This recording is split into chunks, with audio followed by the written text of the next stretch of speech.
Boa noite a todos, graça e paz. Nós vamos dar continuidade ao culto desta noite,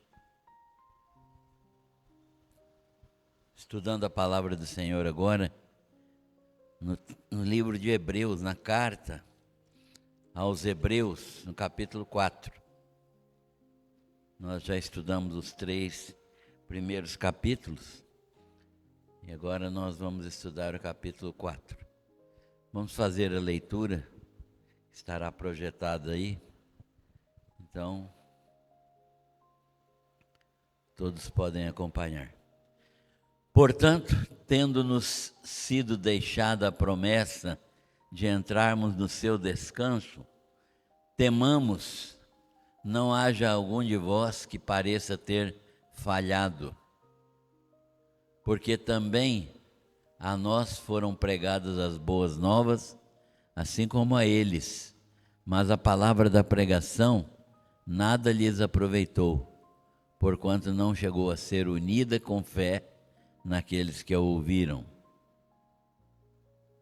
Porque nós, os que temos crido, é que entramos no descanso, tal como disse: assim jurei na minha ira, não entrarão no meu descanso. Embora suas obras estivessem acabadas desde a fundação do mundo, pois em certo lugar disse ele assim do 7º dia: e descansou Deus no 7º dia de todas as suas obras. E outra vez, neste lugar, não entrarão no meu descanso.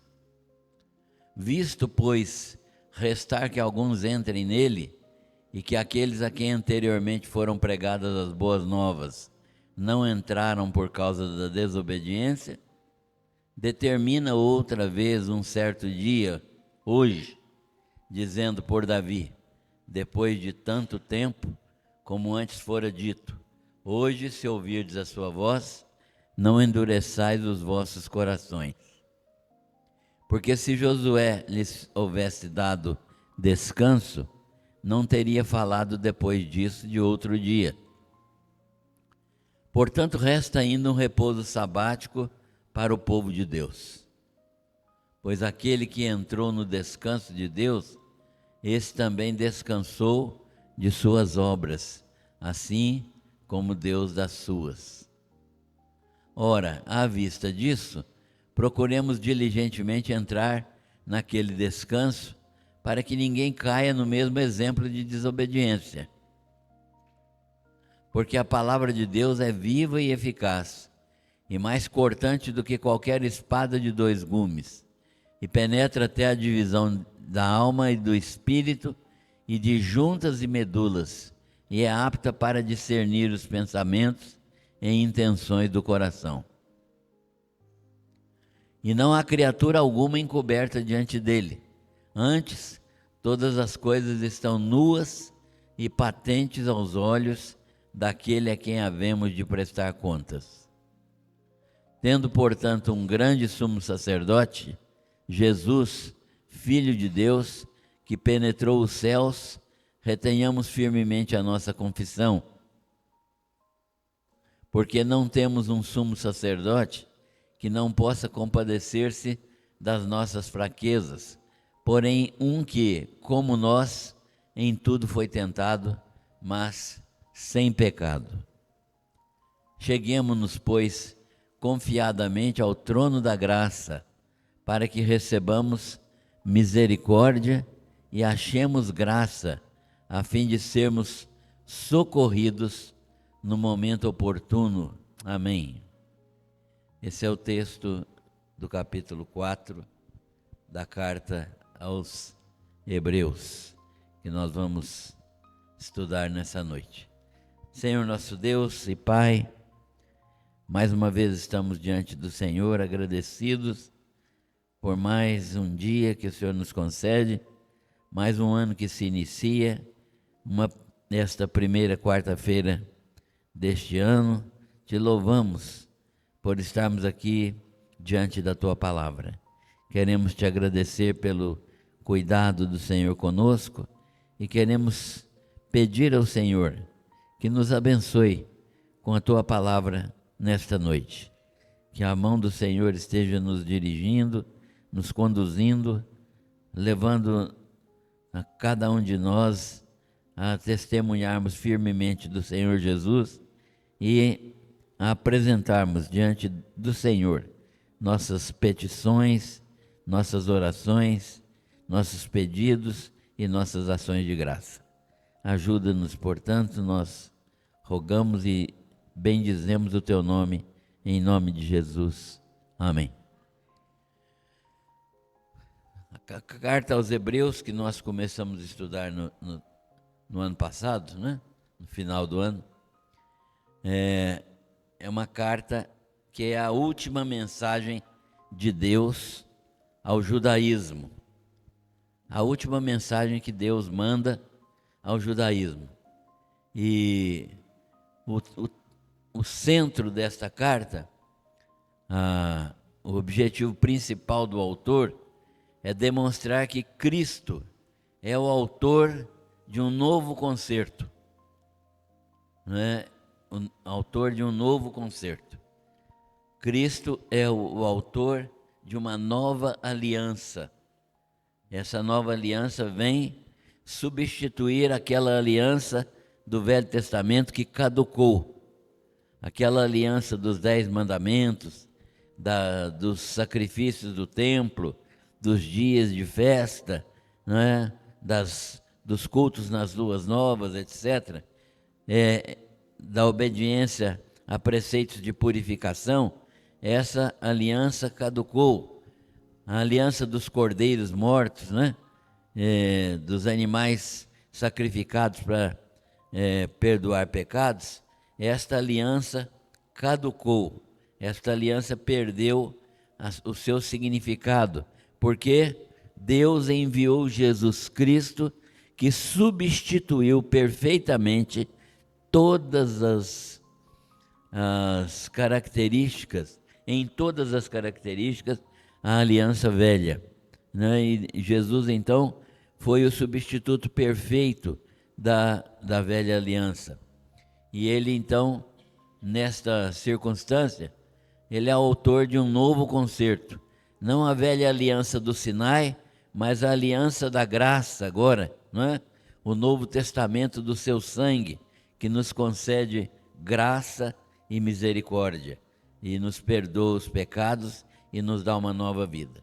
E aqui, então, essa carta mostra o glorioso destino do ser humano, como o ser humano vai se desenvolver agora numa fé amadurecida, numa fé cristã genuína e que realmente transforma o nosso destino num destino glorioso, né? Não tudo aquilo que Deus fez, o que Deus preparou, o que Ele está preparando para nós no céu, conforme a carta aos Hebreus, no capítulo 12, nos ensina. Esta carta foi dirigida aos judeus cristãos, especialmente aos cristãos da Palestina, Jerusalém e arredores. Ela é dirigida, portanto, aos crentes convertidos do judaísmo. Os crentes convertidos do judaísmo é que recebem esta carta. Por que o autor escreve esta carta àqueles crentes que haviam se convertido do judaísmo? Nós precisamos lembrar sempre que os primeiros cristãos foram cristãos que vieram do judaísmo. Os primeiros cristãos, até 6, 7 anos depois da morte de Jesus, os cristãos, em sua infinita maioria, eram pessoas que vinham do judaísmo. E essa carta é dirigida a esses judeus cristãos, especialmente os cristãos da Palestina, e é dirigida, portanto, aos crentes convertidos do judaísmo. E mostra a relação de Cristo com o sacerdócio levítico. O que estava acontecendo aqui, que nós já vimos, é que os judeus estavam voltando por causa de perseguição, por causa de provações que eles estavam passando, estavam sendo tentados a voltar para o judaísmo, abandonar o cristianismo e a voltar para o sistema sacrificial judaico, voltar para os caminhos de Moisés, voltar a sacrificar animais, voltar a fazer tudo que eles faziam anteriormente, pensando que isso poderia ser aceito por Deus, né? Então essa relação de Cristo com o sacerdócio levítico é colocada bem claramente aqui nesta carta, demonstrando que os sacrifícios do templo foram superados, e o autor da carta então cita continuamente o Velho Testamento para confirmar suas afirmações de que Jesus Cristo é superior a tudo aquilo que existia no Velho Testamento. Então, isto demonstra a superioridade de Cristo sobre o sistema mosaico. Não sabemos com certeza quem é o autor desta carta, embora para muitos a hipótese mais aceita é a de que Paulo a escreveu em hebraico e Lucas a traduziu para a língua grega, num grego de excelência, porque Lucas era uma pessoa erudita, era uma pessoa ilustrada, era uma pessoa que conhecia bastante bem o grego, visto ser ele mesmo uma pessoa nascida em ambiente grego. A carta deve ter sido escrita antes do ano 70, possivelmente de Roma, por volta de 62 a 65 depois de Cristo, antes da destruição de Jerusalém. E se foi Paulo quem a escreveu, ele escreveu-a anonimamente, porque seu nome era motivo de muita controvérsia em Jerusalém, mas ele a escreveu em hebraico e ela foi traduzida possivelmente por Lucas. Tiago, irmão de Jesus, era amigo pessoal de Paulo. Tiago, que foi pastor da igreja de Jerusalém por cerca de 30 anos, era um dos irmãos de Jesus. Então, nós temos pelo menos 4 Tiagos no Novo Testamento. Temos 2 Tiagos que foram discípulos de Jesus, apóstolos. Tiago maior, que era irmão de João, irmão do apóstolo João, e primo de Jesus, porque os dois, Tiago e João, eram filhos da irmã de Jesus, chamada Salomé, irmã da mãe de Jesus, chamada Salomé. Então, Jesus era primo de Tiago e João. Esse Tiago foi morto por Herodes aí, logo que o cristianismo começou a proliferar. Tiago matou Herodes degolado. O outro Tiago, nós não sabemos muita coisa dele, ele consta da lista dos apóstolos, mas nós não temos muita certeza sobre o que aconteceu com ele. Depois que Jesus ressuscitou, parece que ele foi para o norte da África para exercer ali o ministério de evangelização. É Tiago o menor. Temos um outro Tiago, que é pai de um dos discípulos de Jesus, chamado Judas. Jesus tinha 2 discípulos chamados Judas. O Judas, filho de Tiago, que é um outro Tiago, e Judas Iscariotes, né? Então, nós temos esse autor, o pai de um dos Judas, que não era o Iscariotes, né? E que era Tiago também. E finalmente temos esse Tiago da epístola, que é irmão de Jesus. Contrariamente ao que os romanistas dizem, Jesus teve irmãos. Claro, ele era filho de Maria, engravidada sobrenaturalmente, né, pelo Espírito Santo, e esse filho é Jesus. Mas José e Maria tiveram outros filhos. A Bíblia fala pelo menos 4 homens e algumas mulheres, filhas de José e de Maria. Esse Tiago que nós acabamos de mencionar aqui, que era pastor da igreja de Jerusalém, não foi apóstolo, mas ele era irmão de Jesus, para quem Jesus apareceu logo que ressuscitou. Então ele viu Jesus ressuscitado e se converteu e se tornou o líder da igreja de Jerusalém. Por que nós estamos falando desse Tiago?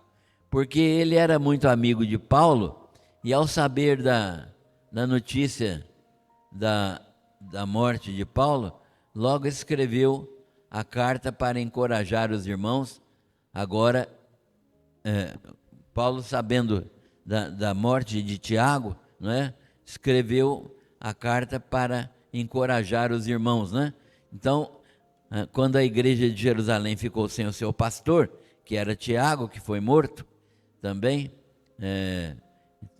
Paulo então deve ter escrito esta carta para que ela reforçasse a fé dos irmãos ali e orientasse aqueles irmãos que agora estavam sem liderança, desanimados, a ponto de querer retornar ao judaísmo. O autor da carta se esmera em demonstrar a superioridade de Cristo sobre os profetas, sobre os anjos, sobre Moisés. O autor da carta, então, procura demonstrar que Jesus é a palavra viva, ele é o Criador de todas as coisas, ele é o Filho verdadeiro de Deus Pai, na condição de ser humano, não é? Na condição de ser humano, Jesus veio então de forma humana. E há uma advertência explícita aqui nessa carta.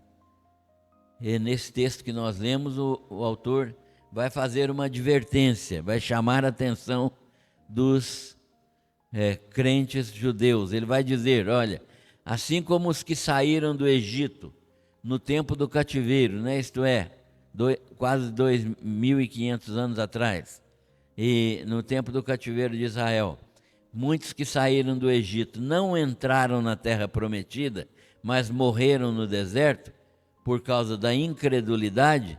Também os judeus cristãos, se demonstrarem não crer nas promessas do Evangelho, poderão ser desqualificados.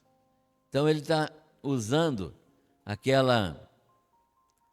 aquele fato que aconteceu com os israelitas, quando eles saíram do Egito, né? E eles não creram no testemunho dos espias, aqueles espias que foram à terra prometida para analisar a terra e ver se dava para se habitar ali. E Caleb e Josué voltaram afirmando que a terra era boa, que eles poderiam ir para lá e que, se o Senhor os abençoasse, eles tomariam a terra. Mas o povo de Israel dolosamente não quis acreditar naqueles 2 homens, né, Caleb e Josué. E aí acreditaram nos outros 10 que denegriram a terra, que falaram mal dela, que disseram que a terra era habitada por gigantes e que eles morreriam lá. Então, Deus, por causa da incredulidade do povo de Israel, fez com que todos os que saíram do Egito de 20 anos para cima morressem no deserto sem experimentar as delícias da terra de Canaã, né? Então o autor da carta aos Hebreus está dizendo, cuidado, porque vocês já têm um exemplo. Aqueles que duvidaram da promessa de Deus morreram sem conhecer a terra prometida. E isso é um sinal para vocês. Se vocês duvidarem agora que Jesus é o único e suficiente Salvador e que Ele é aquele que instaurou uma nova aliança, vocês correm o risco de serem desqualificados para a vida eterna. Então, é claro que isso é uma advertência para que eles mudassem de atitude. Nesse capítulo 4, então, nós vamos ver as consequências da incredulidade. Quais as consequências da incredulidade? Quando nós não cremos em Deus, quando nós duvidamos de Deus, o que acontece? Há uma promessa de Deus para todos os crentes, que é o descanso eterno. Nós vivemos com uma promessa. Qual é a promessa? Findo este vale de lutas, este vale de lágrimas, nós temos uma promessa de vida plena, de descanso final, de vida gloriosa, de satisfação plena em Deus. Todo crente verdadeiro espera isso. Então, por causa dessa esperança maravilhosa do céu, nós passamos aqui por sofrimentos, nós passamos aqui por angústia, nós passamos aqui por problemas, porque nós temos a convicção clara de que as aflições do tempo presente não são para se comparar com a glória que vai ser revelada em nós, né? Paulo ensina isso aos romanos. Então, por causa do que nós enxergamos pela fé, nós vivemos aqui passando tranquilamente pelas aflições do mundo. Jesus afirmou: no mundo tereis aflições, tende bom ânimo, eu venci o mundo. Por quê? Porque tanto Jesus como nós tínhamos e temos em vista a cidade eterna, aquilo que é maravilhoso, aquilo que Apocalipse descreve como uma cidade absolutamente maravilhosa, rica, cheia de glória. Então nós sabemos que o sofrimento deste tempo presente não serve definitivamente para diminuir a nossa fé, né? Então os crentes sabem que há uma promessa de Deus para todos, que é o descanso eterno, o descanso de Deus. Segundo, do mesmo modo que fora anunciado um repouso, a entrada e a posse da terra de Canaã para o povo de Israel, e isto, na verdade, era uma figura do verdadeiro repouso. Então, do mesmo modo que se anunciou um repouso para o povo de Israel, Deus também tem anunciado um repouso para nós, porque o repouso para Israel, a entrada na terra de Canaã, não é? O repouso de todas as lutas do tempo de escravidão no Egito e da peregrinação no deserto, isso aí tinha ficado para trás. A terra prometida seria maravilhosa para todos, uma terra que mana leite e mel. Então, a palavra de Deus era que a entrada da posse dessa terra seria verdadeiramente maravilhosa. E isso era uma figura, um memorial daquilo que iria acontecer e que vai acontecer com todos os crentes. Isso, na verdade, era uma figura do verdadeiro repouso. Qual é o verdadeiro repouso? Não é a Canaã terrestre, mas é a Canaã celestial, né? Então, todos os crentes vão participar desta Canaã celestial, que era representada só figurativamente na Canaã terrestre. Mas isto não adiantou nada, né, para a imensa maioria dos judeus. Por quê? Porque no seu coração eles não creram, né? Eles não creram nas promessas que foram anunciadas. Então houve uma incredulidade muito grande. milhares de pessoas deixaram de crer naquela palavra de Josué e de Calebe, e portanto eles morreram no deserto. Por quê? Porque não creram. Então Deus se irou contra eles e puniu. Então vocês não vão, já que vocês não creram, vocês também não vão experimentar as bênçãos da Canaã terrestre. E eles acabaram sem entrar na terra prometida. Do mesmo modo, Deus tem anunciado a nós, aos hebreus cristãos, né? A nós aqui, eu estou falando como se fosse o autor da carta. Do mesmo modo, diz o autor da carta, Deus tem anunciado a nós, hebreus cristãos, um repouso eterno, fruto da completa submissão e da completa dependência das promessas e da palavra de Deus.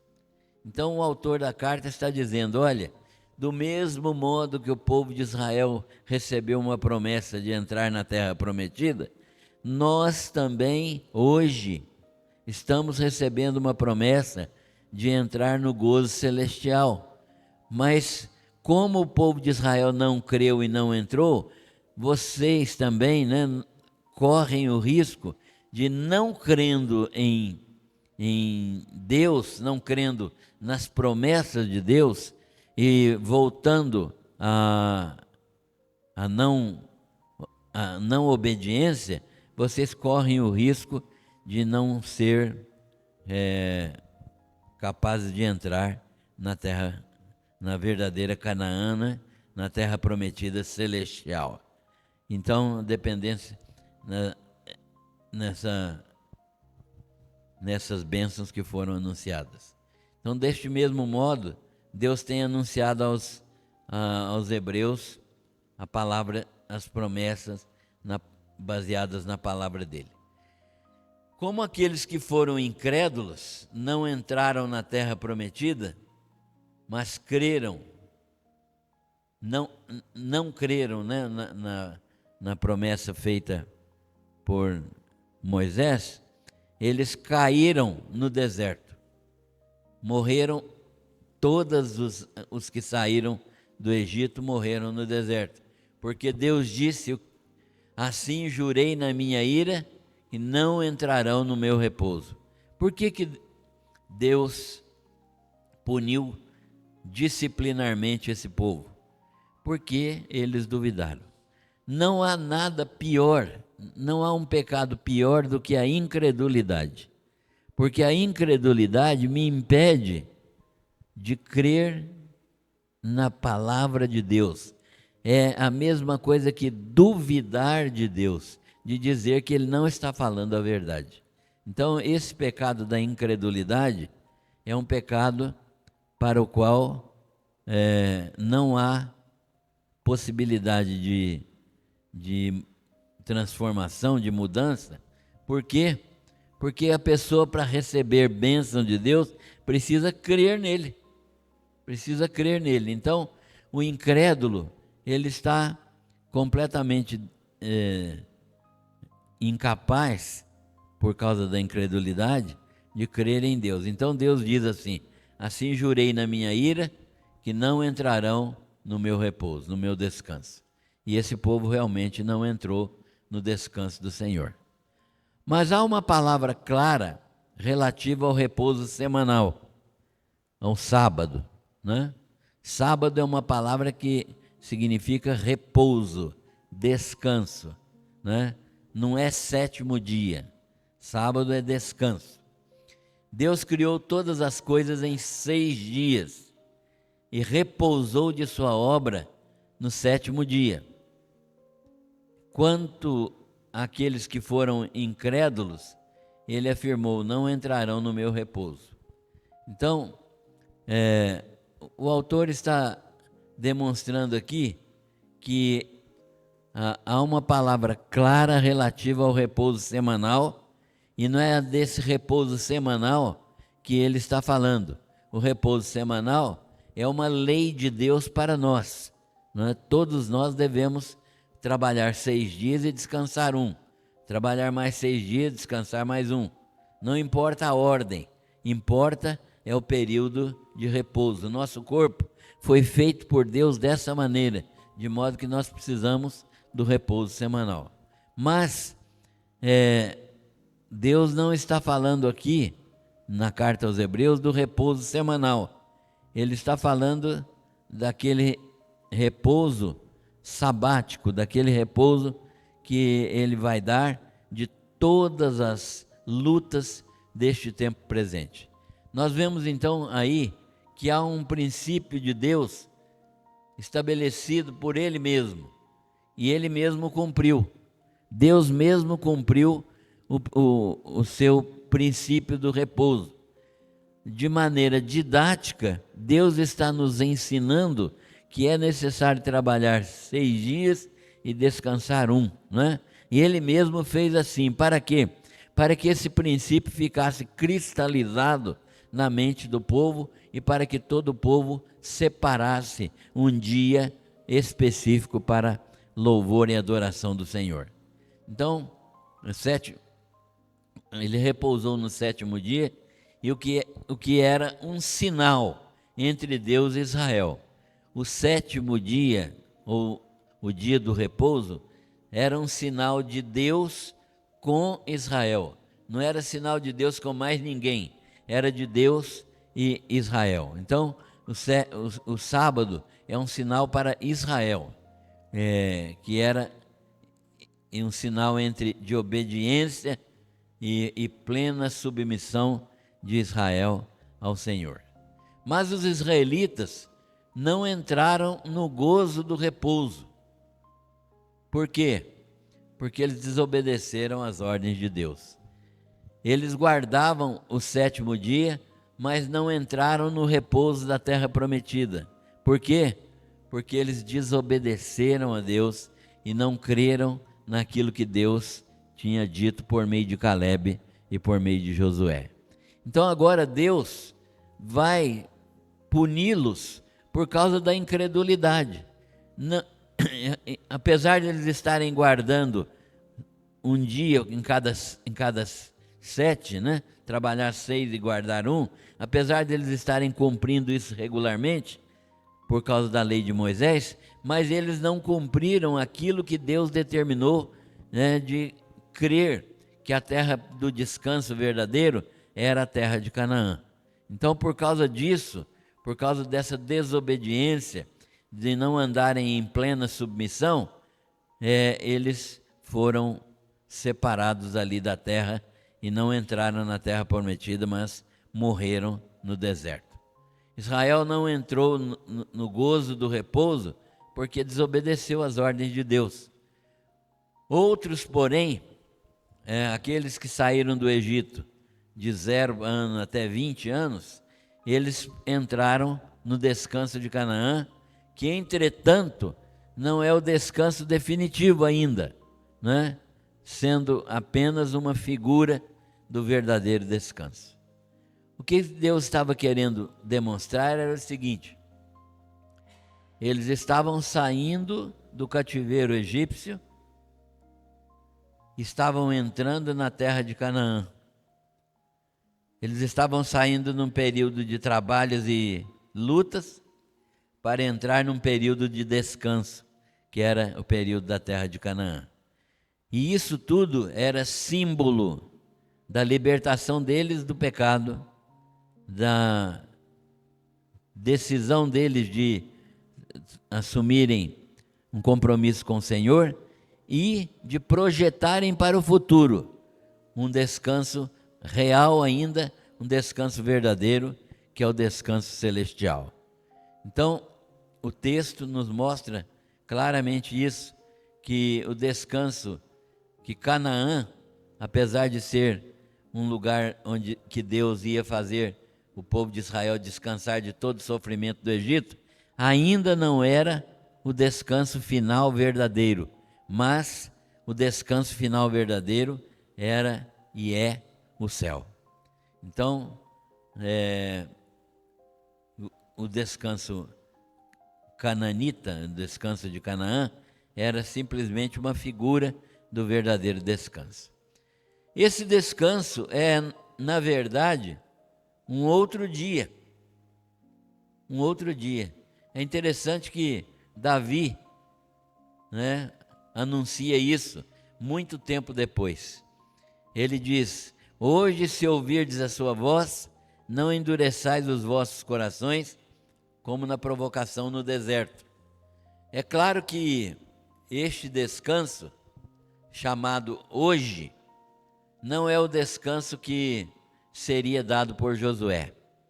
O descanso que seria dado por Josué seria o descanso do cativeiro egípcio, mas não era ainda o descanso final que todos os israelitas gostariam.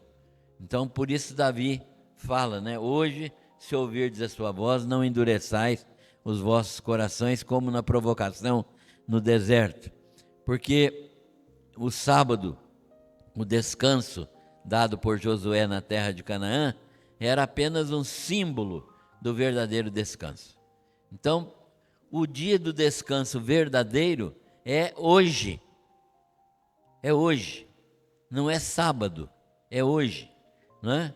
Então isso tem um significado profundo, porque resta um repouso para o povo de Deus.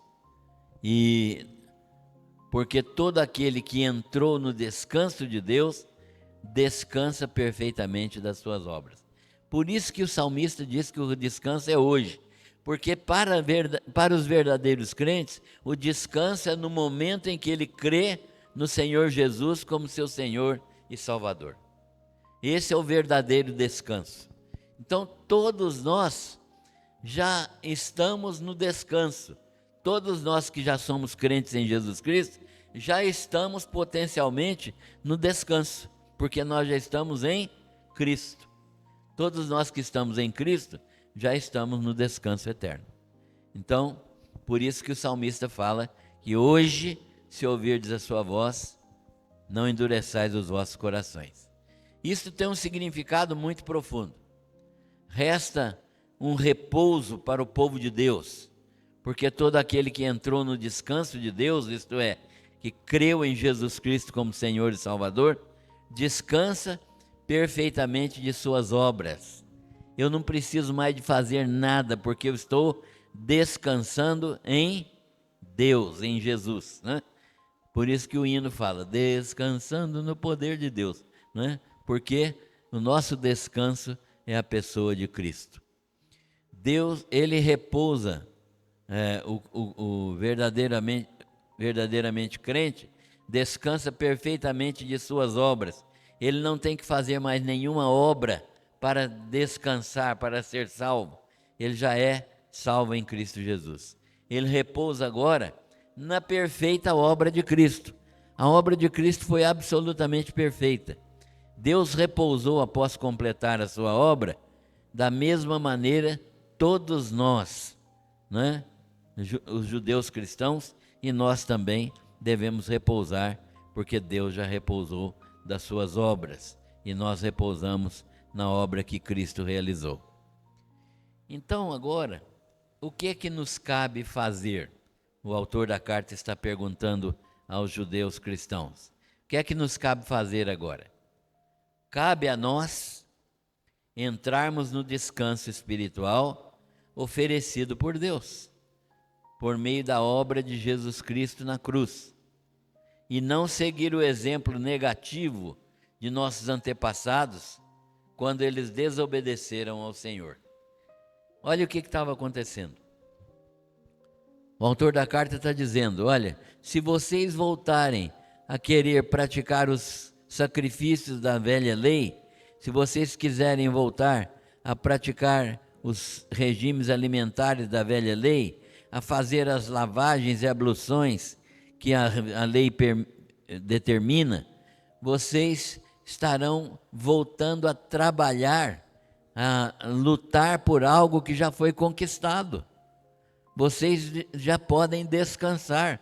E se vocês fizerem isso, vocês vão dizer que aquilo que Jesus operou para dar descanso a vocês de todas as obras, não adiantou nada, né? Então, o que nos cabe fazer agora entrarmos no descanso espiritual oferecido por Deus. Como assim? Pela fé. Né? O descanso espiritual veio por meio das obras que Jesus Cristo realizou na cruz. E não devemos seguir o exemplo negativo dos nossos antepassados, dos israelitas, né? Quando desobedeceram ao Senhor. Desobedeceram ao Senhor e ficaram incrédulos, né? Não fizeram aquilo que Deus tinha mandado. Então o texto acaba dizendo o seguinte: estamos expostos ante a palavra de Deus, que é a palavra viva, eficaz, mais cortante do que uma espada de 2 gumes, que penetra até o ponto de dividir a alma e o espírito, juntas e medulas, é apta para discernir os pensamentos e propósitos do coração.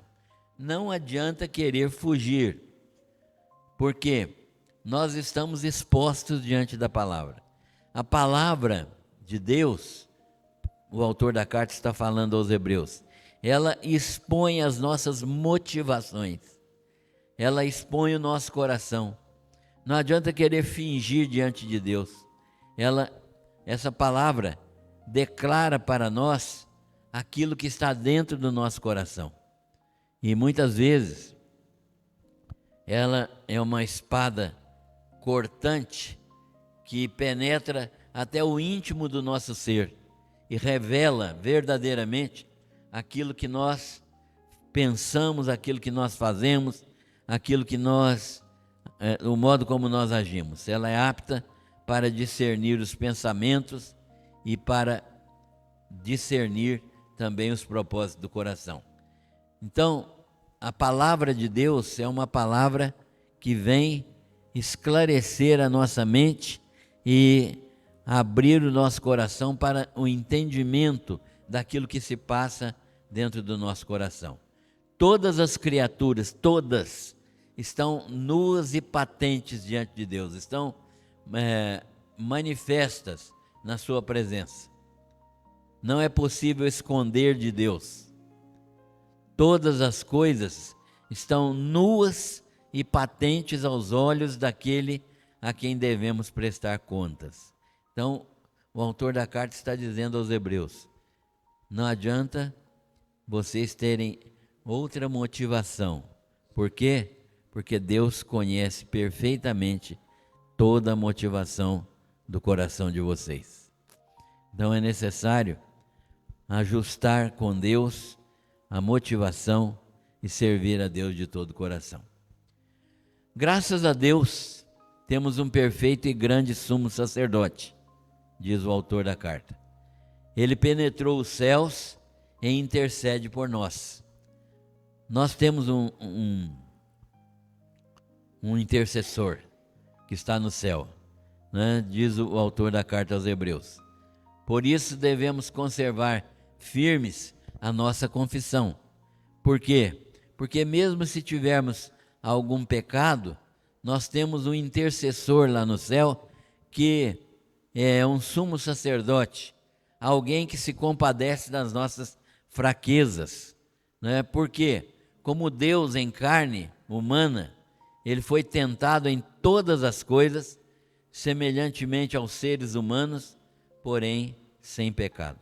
Então, Jesus veio a este mundo, não é, como Deus eterno, assumindo forma humana, para, nesta forma humana, vencer todas as tentações e vencer todos os pecados e nos acudir nos momentos em que nós sofremos tentações ou praticamos algum pecado, né? Porque ele passou por todas as vicissitudes humanas e foi vitorioso, então ele pode nos socorrer.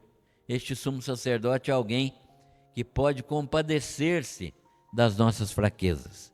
Então nós temos um sumo sacerdote que é alguém que se compadece de nós e que nos protege, nos abençoa, advoga a nossa situação diante de Deus.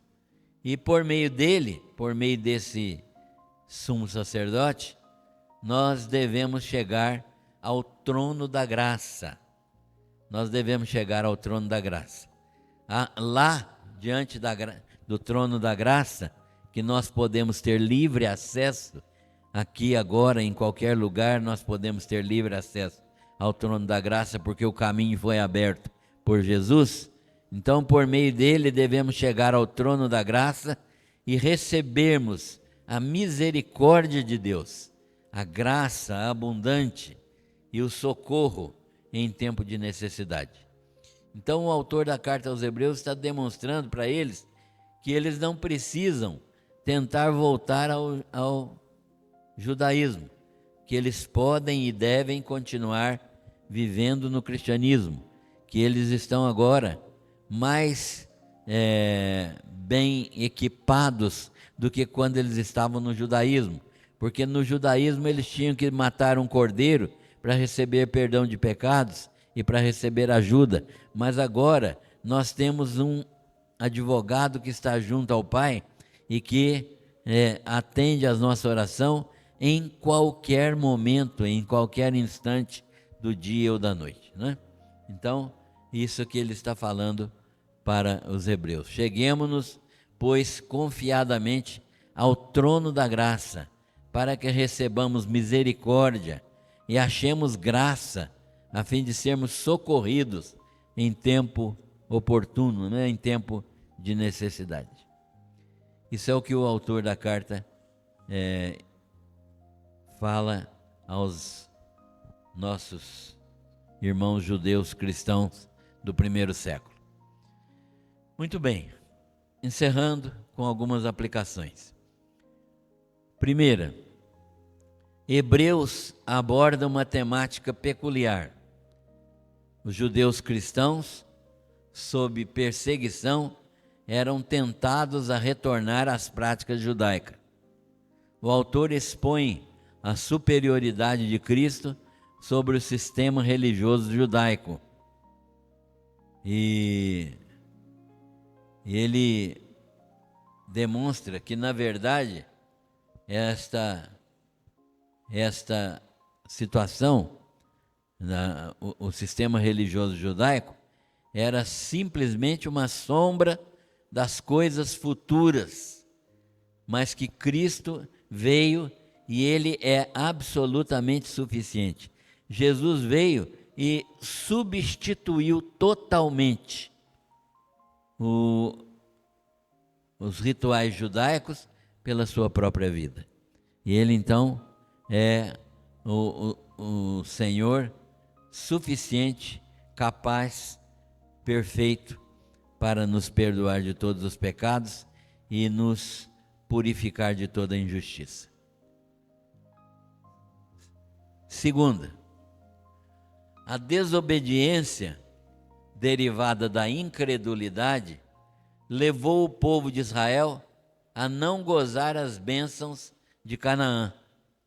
Eles acabaram não experimentando as bênçãos de Canaã, morreram no deserto. O autor da carta compara a salvação atual com a antiga e exorta os crentes a assumir a sua fé. Ele exorta os crentes a não cometerem o mesmo erro que os antigos cometeram, né? Ele exorta os crentes a assumirem a sua fé, a permanecerem firmes em Jesus Cristo. Terceiro, Jesus é o perfeito sumo sacerdote que intercede pelo seu povo, de modo que esteja garantido o livre acesso de todos pela fé no perfeito sacrifício do Senhor Jesus Cristo. Então, nós podemos chegar a Deus em qualquer instante por causa da mediação poderosa de Jesus Cristo, nosso Senhor. E por último, o repouso semanal do sétimo dia, com base no descanso de Deus, de sua criação. Deus criou o mundo em 6 dias e descansou no sétimo. É tido é o tipo do descanso eterno, né? É uma figura do descanso eterno. E é uma situação que vem pela confiança completa que Cristo operou nossa perfeita e completa redenção. Quem tem essa confiança em Cristo, descansa desde agora. Por isso que o salmista fala: hoje, se ouvirdes a sua voz, não endureçais os vossos corações, né? Porque hoje é o dia do descanso. Por quê? Porque Jesus é o Senhor nosso, que deu a sua vida e operou a nossa completa redenção. Que Deus nos abençoe para compreendermos cada vez mais a sua palavra.